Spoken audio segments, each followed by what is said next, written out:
अस्सलाम वालेकुम friends, welcome back to top smarties. Drama serial में तेरा, जिसमें जहेज एक लानत पर ही ये ड्रामा बनाया गया, लेकिन हमें एतराज़ इस बात पर है कि बहनों बहनों का मामला नहीं होना चाहिए था। यानी कि माँ से मौसी, मौसी तो माँ के जैसे होती है, तो फिर मौसी के घर ये रिश्ता हुआ और फिर ये सारा फसाद क्यों हुआ। हमें एतराज़ इस चीज़ पर है कि ये रिश्ता कहीं और होना चाहिए था, पुप्पो या हाला की तरफ नहीं। ऐसे रिश्तों से क्यों बदगुमान किया जा रहा है। खैर, यहाँ पर स्टोरी थोड़ी डगमगा सी जाती है, क्योंकि हकीकत में ऐसा नहीं होता। बहन भाई में भी इतना प्यार नहीं होता जितना बहनों में होता है, तो फिर ये स्टोरी ज़रा थोड़ी हट के लगी हमें। खैर, यहाँ पर हाला काफ़ी करहत दिखाई गई, जो जहेज के नाम पर गाड़ी लेना चाहती है, और बड़ी सी गाड़ी।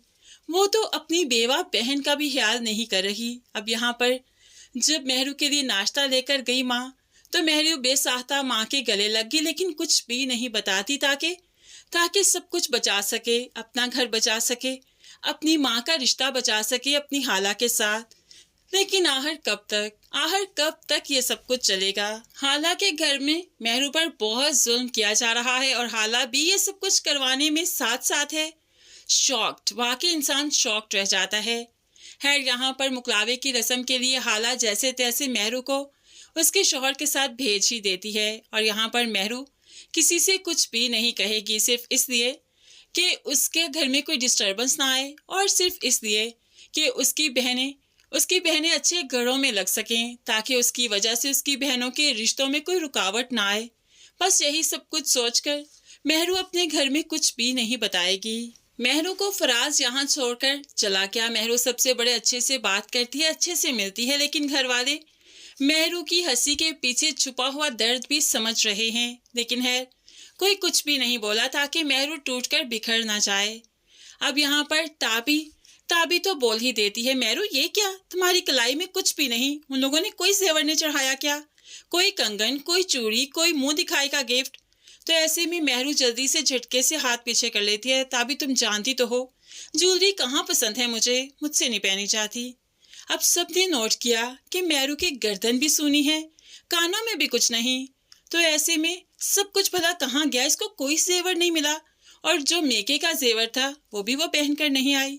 खैर, बात यहीं पर ख़त्म नहीं हुई। रात के वक्त जब फराज देने आया, तो बाइक पर, जिस पर अब पूछ ही लेता है हसन, बाइक पर आए हो, गाड़ी कहाँ है। तो फराज धड़ल्ले से बताता है, बेच दी मैंने। तो मैंने तो कहा था कि अपने बलबोते पर खरीदूं, वो तो एक जहेज था, वो तो लेना ही था, लेकिन इसका ये मतलब नहीं कि मैं खरीद नहीं सकता, अब मैं खुद खरीद कर दिखाऊंगा। वैसे भी वो छोटी मोटी गाड़ी मुझे पसंद नहीं थी, इसलिए उसे बेचना ही था। ये कहते हुए मेहरू को बाइक पर बिठाया और यहाँ से चलता बना। अब यहाँ पर हसन तो खून के आंसू पीकर रह गया। अपनी माँ और बहन के सामने वो बोल ही उठता है, ची ही उठता है कि मैंने कितनी मुश्किल से गाड़ी लेकर दी, अभी तो उसका लोन भी पे नहीं हुआ और उसने बेच दी। कितना बेदर्द इंसान है, पता नहीं मेरी बहन के साथ क्या करेगा। खैर, यहाँ पर माँ फोन करती है अपनी बहन को, शाहीन, अगर गाड़ी बेचनी ही थी तो लेने की क्या जरूरत थी। हम लोग कोई रईस सादे तो नहीं कि जिनके इतने अकाउंट्स हैं, बैंक हैं, कि जो लैंडलॉर्ड है और जो तुमने ख्वाहिश की आसानी से पूरी कर देंगे। कम से कम उस गाड़ी को तो अपने पास रखते, अभी तो तुम्हारे भांजे ने उसकी इंस्टॉलमेंट्स भी पे नहीं की। तो शाहीन बोल उठी, अच्छा, और मेरे भांजे ने जो बारात पर हमारी इंसल्ट की, उसके बाद तुम्हें लगता है फराज वो गाड़ी रखता। तुम्हारी बेटी को ही दुल्हन बनाकर इस घर में रुखसत करवा कर ले आया, तुम्हारी इज्जत रख ली, इतने में ही एहसान मानो हमारा। अब तो शाहीन ने ये कहते हुए फ़ोन बंद किया, और नफीसा बेगम सोचने पर मजबूर हो गई कि ये बहन है, ये मेरे साथ ऐसा क्यों कर रही है। घर जाकर फराज ने भी खूब क्लास लगाई मेहरू की। तुम लोगों ने गाड़ी दे दी थी ना गिफ्ट के तौर पर मुझे, मैं उसे बेचूं, जलाऊं या इस्तेमाल करूं, क्या फर्क पड़ता है। तुम्हारा भाई कौन होता है मुझसे सवाल करने वाला। खबरदार आइंदा उसने कोई सवाल किया।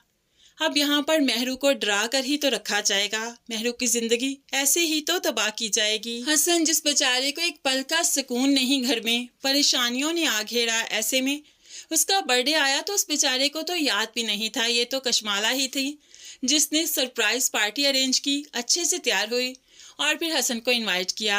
हसन इस इनविटेशन पर, इस सरप्राइज पर बहुत शौक भी हुआ और खुश भी हुआ। खैर, घर आया तो यहाँ पर बहनों को भी ट्रीट देने का सोचा, लेकिन ताबी तो कह ही देती है, अच्छा सेलिब्रेशन तुम कशमाला के साथ कराए और ट्रीट हमें दोगे? नहीं चाहिए तुम्हारी ट्रीट, पहले हमारे साथ सेलिब्रेशन करनी चाहिए थी। वो होती कौन है पहले तुम्हारे साथ सेलिब्रेशन करने वाली? हमारा पहला हक था, और अगर पहला हक नहीं मिला तो हमें आखिरी हक लेने का कोई शौक नहीं। खैर ताबी ने तो ठान लिया है कि भाई को परेशान ही करना है।